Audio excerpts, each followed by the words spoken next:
वंदे मातरम। आप देख रहे हैं नेटवर्क 10, साथ आपके मैं हूं मनीषा शर्मा। असम को पीएम मोदी की सौगात। दरअसल अब पूर्वोत्तर में भी पीएम मोदी जो है वो ध्यान दे रही हैं और असम में 7 कैंसर अस्पतालों को जनता को समर्पित कर दिया है। डबल इंजन की सरकार में असम में विकास हुआ है। लोग बदलते हालातों को नजर देख रही हैं और सबका साथ सबका विकास। अब असम को भी पीएम मोदी की सौगात।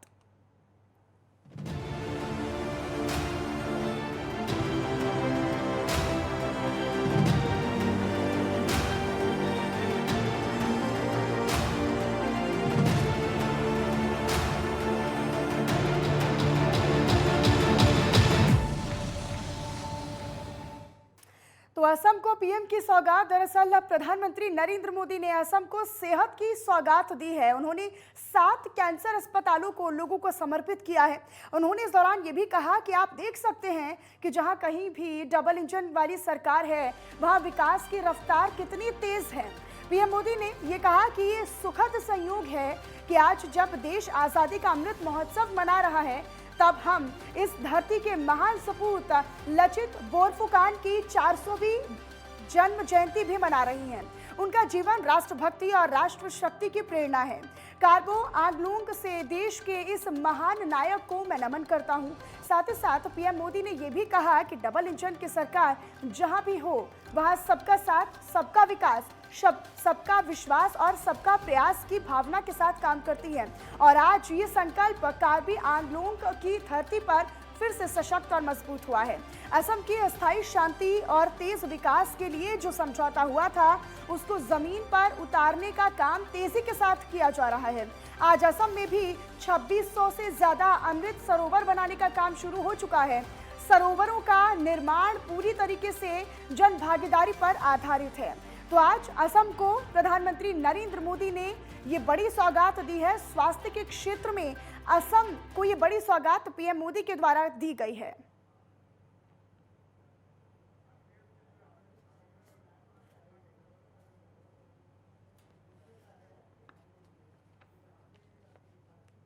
तो पीएम मोदी ने असम को स्वास्थ्य के क्षेत्र में एक बड़ी सौगात दी है और इसी पर आज हम चर्चा करेंगे। हमारे साथ 2 हमारे मेहमान जुड़े हुए हैं। सबसे पहले उनका इंट्रोडक्शन आप इसे करवा देती हूं। अखिलेश मिश्रा जी वरिष्ठ पत्रकार हैं, वो हमारे साथ जुड़े हुए हैं। सर, सबसे पहले आपका स्वागत है नेटवर्क 10 पर। प्रभात त्रिपाठी जी, वो भी हमारे साथ वरिष्ठ पत्रकार के तौर पर जुड़े हुए हैं। सर, आपका भी बहुत स्वागत है नेटवर्क 10 पर अपना समय हमें देने के लिए। लेकिन प्रभात जी, चर्चा की शुरुआत आप ही से करूंगी। पीएम मोदी असम जाते हैं, वहां पर इतनी बड़ी स्वास्थ्य के क्षेत्र में वो सौगात देते हैं। किस तरीके से माना जाए इसे? न केवल निश्चित तौर पर असम वासियों को इसका जो फायदा है वो मिलेगा, लाभ होगा, बल्कि पूरे पूर्वोत्तर की अब जो तस्वीर है वो बदलती हुई नजर आएगी।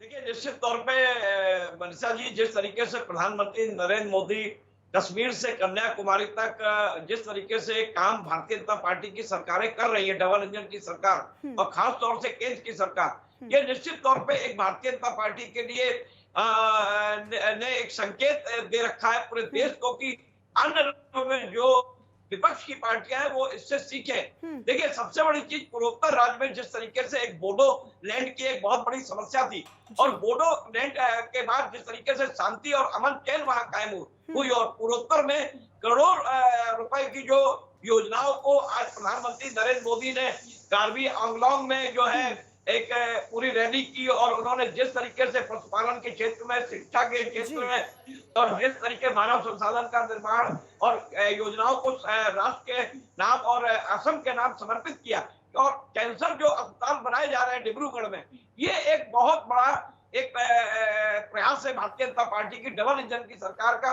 और प्रधानमंत्री नरेंद्र मोदी ने उस रैली को संबोधित करते हुए कहा कि जिस तरीके से पहले बम और गोले इस्तेमाल होते थे, आज वहां अमन और शांति है और तालियां बजाई जाती हैं। और जिस तरीके से उन्होंने वहां के कार्बी आंगलॉन्ग में समुदाय को संबोधित करते हुए उन्होंने बताया कि जिस तरीके से हम अमृत महोत्सव मना रहे हैं देश में 75 आजादी के 75 साल में, तो निश्चित तौर पे डबल इंजन की सरकार अब नॉर्थ ईस्ट में बहुत एक बड़ी योजना लेके और बड़ा काम वहां कर रही है। और भारतीय जनता पार्टी जिस तरीके से हिंदी बेल्ट से लेके और दक्षिण बेल्ट तक सारी जगह एक मोदी जी का स्वप्न है सबका साथ, सबका विकास, सबका प्रयास, ये जो एक उन्होंने अपना एक 130 करोड़ जनता का जो संकल्प लिया है, जी। उसमें निश्चित तौर पे भारतीय जनता पार्टी और केंद्र की मोदी सरकार यानी प्रभात जी, सफल आप होती निश्चित दिखाई तौर दे पर रही ये है। कहने की कोशिश कर रहे हैं कि जब 8 सालों से पूर्वोत्तर की जो तस्वीर है वो पूरी तरीके से बदली है। सरकार जब से बीजेपी की बनी है, जब से खास तौर पर पूर्वोत्तर पर ध्यान दिया जा रहा है, जहां पहले अराजकता, पथराव और हिंसा और उपद्रव की दृष्टि से जाना जाता था पूर्वोत्तर, कहीं ना कहीं हिंसाएं आए दिन हम देखते थे और सुनते थे भी, खबरों में बताते भी थे अपने दर्शकों को। लेकिन अब जब से बीजेपी की सरकार बनी है, कहीं ना कहीं पूर्वोत्तर पर खास तौर पर ध्यान दिया जा रहा है केंद्र सरकार की तरफ से भी।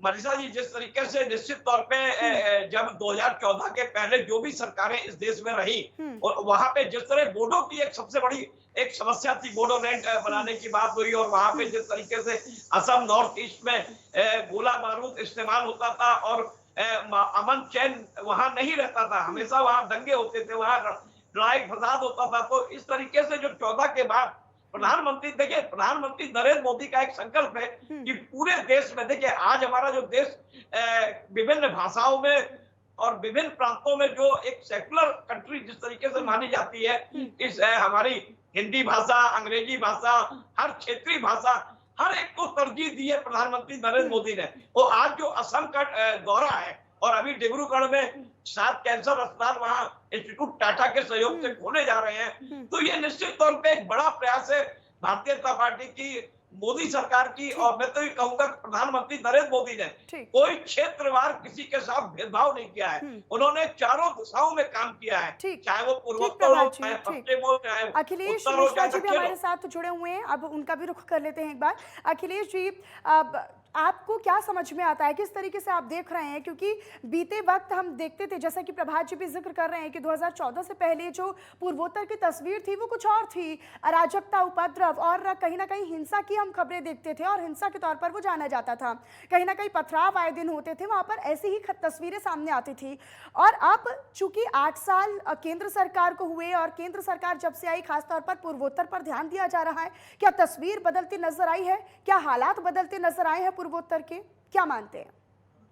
मैम देखिए, जहां विकास के कदम पड़ेंगे डेफिनेटली वहां हालात बदलेंगे। बात मैं अगर 7 सिस्टर्स की करूं, यानी आसाम, मणिपुर, त्रिपुरा और अरुणाचल प्रदेश, ये सब जो स्टेट है, सबसे पहले तो आप देखिए कि मिलिट्री वाइज, अगर स्ट्रेटेजिक वाइज देखा जाए तो बहुत इंपॉर्टेंट है। चिकन नेक जो एक पॉइंट है वो वहां पे पड़ता है, चाइना से लगा हुआ बॉर्डर है। दूसरा चीज, एक बहुत बड़ी जनसंख्या भारत की इन 7 जो है स्टेट्स में रहती है, उनको इग्नोर किसी भी कीमत पे नहीं किया जा सकता है। जितना विकास दूसरे हिस्सों का हो रहा है, उतना ही संवैधानिक अधिकार विकास के लिए उनका भी है। तीसरी सबसे इंपॉर्टेंट चीज है इकोनॉमिक हब बनाना। उस एरिया की पर्टिकुलर एक जियोग्राफिकल एरिया की सारी जरूरतें जो वो है, वो वहीं के मार्केट से जो है पूरी की जा सके, अपने आप को सेल्फ सफिशिएंट बनाना। इन सब चीजों को लेकर के अगर देखा जाए तो करंट गवर्नमेंट बहुत एग्रेसिव है। आप ये देखिए, अरुणाचल प्रदेश से लेकर के पूरे आसाम से लेकर अरुणाचल प्रदेश तक सड़कों का जाल बिछ रहा है। बॉर्डर रोड ऑर्गेनाइजेशन का देखेंगे तो सामरिक दृष्टि से जो महत्वपूर्ण स्टेशन है वहां पे रोड बनाए जा रहे हैं, बहुत सारे हवाई अड्डे वहां पे शुरू किए गए हैं। ये सब क्यों हो रहा है? ये सब सबसे पहला स्टेप है कि जो अभी तक ये 7 सिस्टर कटे हुए रहते थे, उनको रेस्ट ऑफ इंडिया से उनकी कनेक्टिविटी को डेवलप करना। जब कनेक्टिविटी डेवलप होगी तो सोशल और इकोनॉमिक जस्टिस अपने आप होता चला जाएगा, ग्रोथ होता चले जाएगा। स्पेशल मिलिट्री का एक्ट जो अभी तक वहां पे आतंकवाद के कारण लगा हुआ था, उसको हटा करके बहुत लिमिटेड कर दिया गया, यानी कि पीस वहां पे आनी शुरू हो गई है और पब्लिक का इंटरेस्ट और पब्लिक का फेथ अपने गणतंत्र में, अपने देश में बढ़ता चला जा रहा है। तो ये बिल्कुल बोला जा सकता है कहीं ना कहीं कि जो अभी तक ये इग्नोर्ड थे। लोकेलिटी है पूर्वोत्तर की, नॉर्थ ईस्ट की 7 सिस्टर्स की आपने बात की, और 7 सिस्टर्स यानी वो 7 राज्य पूर्वोत्तर के, कहीं ना कहीं वहाँ की लोकेलिटी को अब कहीं ना कहीं विकास मिल रहा है, वो पहचान मिल रही है जब से सरकार आई है, जिस तरीके से ध्यान दिया जा रहा है। देखिए, पहले अगर उनको कहीं जाना होता था बड़े हॉस्पिटल के लिए, या तो नियरेस्ट मेट्रो कोलकाता होता था या दिल्ली होता था, और कनेक्टिविटी उतनी अच्छी नहीं थी। आप आसाम को छोड़ के उन दूसरे क्षेत्रों में, अरुणाचल प्रदेश वगैरह में देखेंगे, ना तो रेल का संपर्क था, ना रोड का था। दिल्ली तक पहुंचने में बहुत टाइम लगता था। आज बहुत सारे मिनी हवाई अड्डे वहां शुरू हो गए हैं। इवन ऐसे जगहों पे भी रेल पहुंची है जो 70 साल में भारत में पहली बार वहां पे रेल पहुंची है। और रोड की कनेक्टिविटी भी इसी तरीके से, वहां पे 4 लेन हाईवे बन रहे हैं, पूरा इंड तक बन रहा है, एक स्टेट को दूसरे स्टेट से कनेक्ट करना और पूरे भारतवर्ष को कनेक्ट करना। हॉस्पिटल्स बन रहे हैं, कॉलेजेस बन रहे हैं, स्कूल बन रहे हैं। विकास की जो परिभाषा होनी चाहिए वो सारे आयाम वहां पे स्थापित किए जा रहे हैं और यह जरूरी है। भारत का सर्वांगीण विकास जब तक नहीं होगा तब तक देश आगे नहीं बढ़ सकता। इसमें हम किसी भी स्टेट को पीछे नहीं छोड़ सकते हैं। मैं ये बोलूंगा कि पहली बार जितना फोकस होना चाहिए इन 7 सिस्टर्स जो स्टेट्स हैं, ये पहली बार कोई सरकार कर रही है। इसके पहले तो बस केवल विकास के नाम पे एक खाना पूर्ति हो जाती थी और मेजर डेवलपमेंट तो वहां हो ही नहीं पाता था। और जो बीजेपी का मूल मंत्र भी है सर, सबका साथ सबका विकास, सबका विश्वास और सबका प्रयास, कहीं ना कहीं उसी मंत्र के साथ वो आगे बढ़ती हुई नजर आ रही है और सभी राज्यों को एक साथ लेकर वो विकास की गति पर देश जो है वो आगे बढ़ रहा है। लेकिन प्रभात जी, अगर हम वहाँ की लोकेलिटी की बात कर रहे हैं, जैसा कि हमने जिक्र किया, अभी अखिलेश जी ने बताया कि रेलवे स्टेशन को, हवाई अड्डों को किस तरीके से वहाँ पर जोड़ा जा रहा है, उद्यम को बढ़ावा दिया जा रहा है। लेकिन अब अगर हम वहाँ पर कुछ लोकेलिटी की बात करते हैं, यहाँ पर अगर खासियत की पूर्वोत्तर में बात करते हैं तो असम में जो धातु है शिल्प और शिल्प कलाओं की वहां पर खास तौर पर एक विशेषता मानी जाती है। क्या लगता है कि अब उसको विकास की गति पर ले जाया जाएगा, उस पर खास फोकस केंद्र सरकार का रहेगा, बीजेपी उस पर ज्यादा ध्यान देगी और वहां के उद्यम को बढ़ावा देने का काम करेगी और ना केवल पूर्वोत्तर या फिर देश भर की अगर हम बात करें बल्कि अंतर्राष्ट्रीय स्तर तक का पहचान बनाने की कोशिश असम की और पूर्वोत्तर के राज्यों की रहेगी?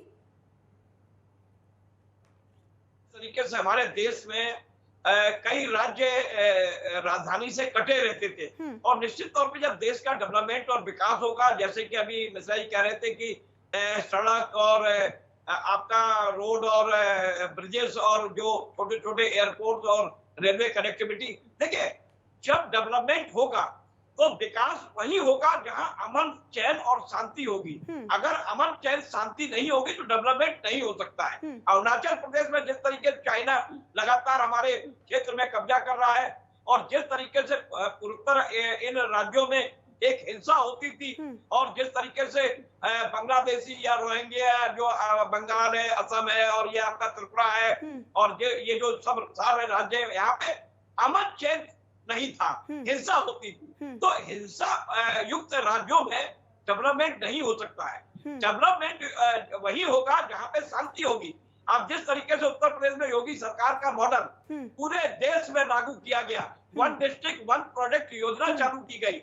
1 डिस्ट्रिक्ट 1 प्रोजेक्ट योजना हमारे जितने भी 75 जिले हैं उत्तर प्रदेश के अंदर, वहां हर जिले में, जैसे आगरा का चमड़ा उद्योग है, मुरादाबाद का पीतल उद्योग है और बुनकर है, हमारे बनारस में बुनकर भाई लोग हैं।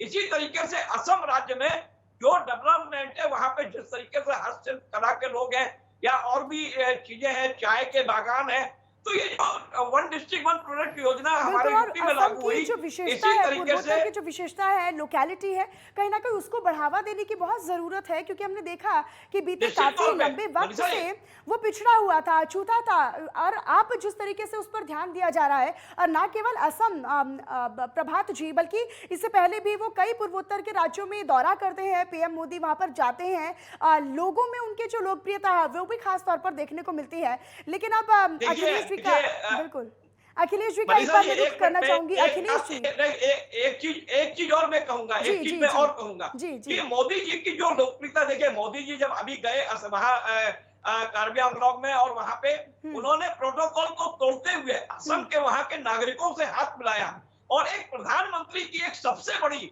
एक जिसे कहेंगे उपलब्धि है कि वो जिस क्षेत्र में जाते हैं उस क्षेत्र की जनता से उसी भाषा में कनेक्टिविटी अपनी बनाते हैं, स्थापित करते हैं। जमीन पे उतर के वो ये बताना चाहते हैं कि आपका देश का प्रधानमंत्री जो है वो आम लोगों का प्रधानमंत्री है, ये नहीं है कि वो एयर कंडीशन वाला प्रधानमंत्री है। तो वो लोगों से मिलते भी हैं। बिल्कुल प्रभात जी, लगातार हम लाइव तस्वीरें भी दिखा रहे हैं। प्रधानमंत्री नरेंद्र मोदी ने जो स्वास्थ्य के क्षेत्र में असम वासियों को एक बड़ी सौगात दी है, अस्पतालों का उद्घाटन किया है, वो वहां पर पहुंच भी रहे हैं और वहां पर तमाम स्टाफों से वो निरीक्षण कर रहे हैं, जायजा ले रहे हैं, तमाम व्यवस्थाओं की जानकारी वो हासिल कर रहे हैं।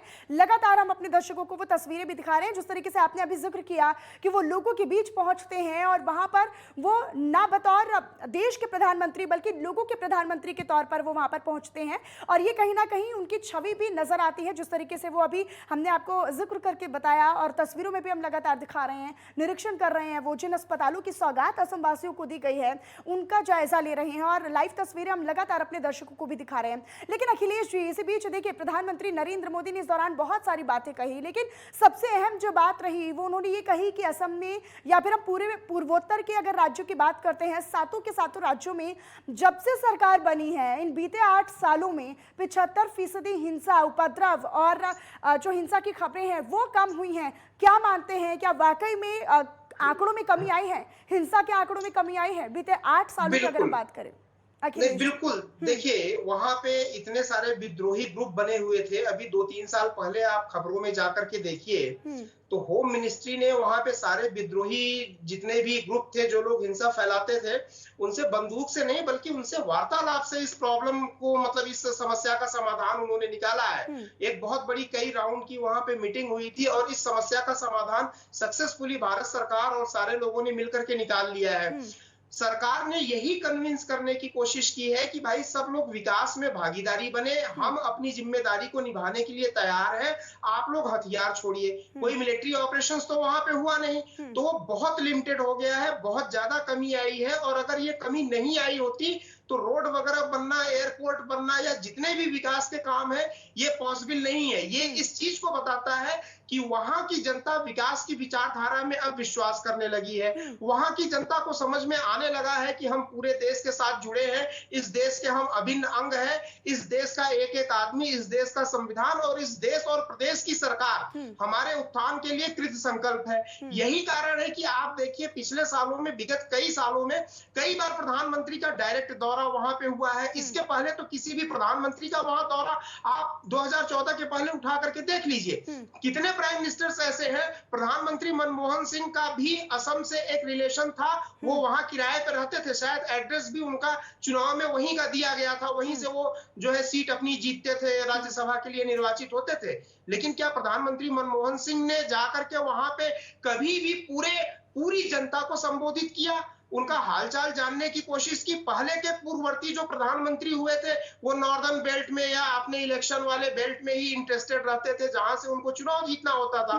हो सकता है कई राज्यों में वहां पे जनसंख्या या वोट बैंक हो सकता है उतनी बड़ी नहीं है, लेकिन इसका मतलब ये नहीं है कि वहां पे विकास की गति को धीमा कर दिया जाए, उनको उपेक्षित कर दिया जाए। उनका भी देश है और अगर वहां के सारे लोग, 7 सिस्टर के सारे लोग सुखी रहेंगे तो वो देश की इकोनॉमी में कंट्रीब्यूट करेंगे, देश की सुरक्षा के लिए चाइना के सारे बॉर्डर आप देखिए। मान रहे हैं कि आने वाले और अगर साल दिए जाए तो पूर्वोत्तर की जो तस्वीर है, जो स्वरूप है, वो पूरी तरीके से बदलेगा। तरीके से देखिए, पूर्वोत्तर विल बी द गेटवे। मतलब उस तरफ के जितने भी देश है, आप देखिए थाईलैंड वगैरह हो गया, चाइना वगैरह हो गया, उस तरफ के जितने भी आपको देश लगते हैं, अब तो रोड की कनेक्टिविटी थाईलैंड तक की हो गई है। आप इस चीज को इग्नोर नहीं कर सकती है कि पूर्वी हिस्सा जो अपनी दुनिया का है उससे कनेक्टिविटी बाई रोड अगर बनेगा तो वो पूर्वोत्तर उसका गेटवे होगा, ओपनिंग गेट होगा। इस कॉन्सेप्ट पे गवर्नमेंट काम कर रही है। बिल्कुल। और अगर हम अब प्रभात जी बात करें आने वाले दिनों की, तो जिस तरीके से अखिलेश जी ने जिक्र भी किया कि ज़बरदस्त तरीके से विकास होगा, आपके नज़रिए से अगर समझा जाए तो आपको क्या लग रहा है, क्या समझ में आ रहा है जिस गति के साथ अभी पूर्वोत्तर को ध्यान में रखा जा रहा है, जिस तरीके से फोकस वहाँ पर दिया जा रहा है, आने वाले और सालों में, आने वाले और दिनों में जो तस्वीरें हैं वो बदलेगी, वहाँ के व्यापारियों को और बढ़ावा मिलेगा, वहाँ के उद्यम को बढ़ावा मिलेगा, लोकेलिटी की अगर हम बात करें तो शिल्प कलाओं को वहाँ पर बढ़ावा मिलेगा? देखिए, निश्चित तौर पे देखिए मनसा जी, जिस तरीके से प्रधानमंत्री नरेंद्र मोदी जी का प्रयास है कि हम हर राज्यों को मजबूत करें, और जिस तरीके से आपने असम की बात की, और चाहे त्रिपुरा हो, चाहे बंगाल हो, चाहे केरल हो, ये सारे जो राज्य उधर हैं और वहाँ का एक क्लाइमेट भी बिल्कुल अलग है। और जिस तरीके से वहां पे मैंने आपसे जिक्र किया कि जो सारी चीजें, जिस तरीके से यूपी का एक प्रोजेक्ट यूपी में लागू हुआ, इसी तरीके से जब वहां स्थानीय शिल्प कलाओं को, और चाहे ये चाय बागान हो या जो भी शिल्प वाले लोग हो, आपने देखा होगा जब हम गणतंत्र दिवस मनाते हैं तो हर राज्यों की झांकी दिल्ली के परेड में निकलती है, लेकिन हम उन राज्यों पे ध्यान नहीं देते हैं। सबसे बड़ी चीज क्या है कि 2014 के बाद जब प्रधानमंत्री नरेंद्र मोदी ने प्रधानमंत्री पद की शपथ ली, उसके बाद उन्होंने जो हर राज्यों पे ध्यान देने की बात कही, और जिस तरीके से उन्होंने गृह मंत्रालय ने मीटिंग्स करके देखे। सबसे बड़ी चीज क्या है, मैंने फिर आपसे कहा, अमन, चैन, शांति देश के विकास के लिए सबसे बड़ी जरूरी है। नक्सलाइट जो समस्या है, धीरे धीरे नक्सलाइट समस्या पे भी गृह मंत्रालय ध्यान दे रहा है कि आखिर ये नक्सलाइट समस्या जो बढ़ रही है वो कैसे उसको कम किया जाए। तो जो एक तालमेल बनाना चाहिए केंद्र सरकार का और राज्य सरकार के बीच का, वो निश्चित तौर पे एक सराहनीय प्रयास है। और प्रधानमंत्री नरेंद्र मोदी की जो लोकप्रियता है, जो उनका विश्वास है जनता के प्रति, जो उनका समर्पण है, वो निश्चित तौर पे एक बहुत बड़ी इच्छा शक्ति है प्रधानमंत्री नरेंद्र मोदी की कि देश के हर राज्यों को एक सूत्र में, एक माला में पिरो के एक नया भारत बनाने का जो उन्होंने संकल्प लिया है, मुझे ऐसा लगता है कि वो संकल्प, हमारा भारत जो है एक नए भारत की ओर जा रहा है। थोड़ा समय लगेगा, लोगों को समय देना चाहिए देश के प्रधानमंत्री को, क्योंकि जब हम कोई नया काम करते हैं तो हमें आलोचना भी हमारी होती है, परेशानी भी होती है, लेकिन हम देश के लिए काम करते हैं। और नए भारत के संकल्प के रूप में आज नॉर्थ ईस्ट में जो शुरुआत हुई है, जो आज वहां योजनाएं जनता को समर्पित की गई है, जो और कहीं ना कहीं बनाए जा रहे हैं, के साथ भी सरकार काम कर रही है प्रभा जी। लेकिन अखिलेश जी, पीएम मोदी ने इस दौरान ये कहा भी कि डबल इंजन की सरकार जहां भी है वहां पर सबका साथ, सबका विकास, सबका विश्वास और सबके प्रयास की मूल मंत्र की साथ ही और उसी भावना के साथ राज्यों में काम भी हो रहा है। आने वाले दिनों में हम लगातार जिक्र कर रहे हैं कि पूर्वोत्तर की जो तस्वीर है वो बदलती नजर आएगी। क्या इसी मंत्र के साथ बाकी राज्यों में जिस तरीके से विकास होता नजर आ रहा है और जिस तरह के दावे सरकार कर रही है, क्या आने वाले दिनों में नजर आ रहा है, क्या उसी मंत्र के साथ, सबका विकास, सबका विश्वास और सबका प्रयास की भावना के साथ लगातार सरकार काम करती हुई यहां पर नजर आ रही है? क्या वो मंत्र कहीं ना कहीं नजर आ रहा है पूर्वोत्तर के राज्यों में? देखिए, बहुत प्रभावशाली ये मंत्र है डबल इंजन वाली जो सरकार है, उसके पीछे एक कारण है। भारत में या यहाँ के किसी भी राज्य में वर्क का प्रेशर इतना ज्यादा है, अगर डेवलपमेंट करने को सरकारें ठान ले, उस हिसाब से डबल इंजन सरकार की जरूरत है। उस वर्क प्रेशर को मैनेज करने के लिए ज्यादा मंत्रियों या ज्यादा उप मुख्यमंत्रियों की डेफिनेटली जरूरत है। तो सरकार ने इस चीज को भांपा और डबल इंजन की सरकार बनाई कई जगह पे, और वो बहुत सक्सेसफुल तरीके से काम कर रही है। दूसरी इंपॉर्टेंट चीज आप ये देखिए कि कश्मीर में जहां कभी कोई जाता नहीं था, जाने का सोच नहीं सकता था, वहां अगर टनल बन गए, इतने ऊंचे ऊंचे पुल घाटियों में बन रहे हैं, पहाड़ी पे स्थित सुदूर स्थित गांव में भी अगर बिजली पहुंच रही है और नल पहुंच रहा है, पीने का पानी पहुंच रहा है, तो ये चीज बताता है कि गवर्नमेंट कितने माइक्रो लेवल पे प्रॉब्लम्स को देख रही है और उसको सॉल्व करने के लिए प्लान कर रही है, और प्लानिंग को एग्जैक्ट वे में टाइम बाउंड होकर उसको एग्जीक्यूट कर रही है। ऐसा नहीं है कि योजनाओं का उद्घाटन कर दिया और वो कभी पूरा ही नहीं हुआ। महत्वपूर्ण है अखिलेश जी कि सरकार अपनी तरफ से डेडलाइन तैयार करती है और उसी डेडलाइन के लिए, उसी टारगेट के साथ वो आगे उस अपने प्लान को एग्जीक्यूट करती है और लोगों के लिए सर्व करती है। और ये बेहद महत्वपूर्ण है, हर सरकार को ये करना चाहिए, चाहे वो राज्य की सरकार हो या फिर केंद्र की सरकारें हों। और सरकारें आती हैं जाती हैं, लेकिन कहीं ना कहीं वो जो प्लान है वो उस तरीके से एग्जीक्यूट करना चाहिए कि लोगों के लिए जो विकास सरकारों को करना चाहिए उस पर कहीं ना कहीं रोक ना लगे और विकास लगातार निरंतर गति के साथ होता रहे। आप दोनों का बहुत शुक्रिया हमारे साथ जुड़ने के लिए। अखिलेश जी, आपका भी बहुत शुक्रिया, और प्रभात जी, आपका भी बहुत शुक्रिया हमारे साथ इस चर्चा में जुड़ने के लिए। तो प्रधानमंत्री नरेंद्र मोदी ने न केवल आज असम वासियों को ये बड़ी स्वास्थ्य के क्षेत्र में एक सौगात दी है, बल्कि पूरे पूर्वोत्तर की तस्वीर को बदलने के और उसके स्वरूप को बदलने की गति के साथ ही आज यहाँ पर दौरा किया है, और उनका ये दौरा कई मायनों में खास है। और चलिए फिलहाल मेरे साथ इस चर्चा में इतना ही। देश और दुनिया की तमाम और खबरों के लिए और जानकारी के लिए आप बने रहिएगा नेटवर्क 10 के साथ। जय हिंद।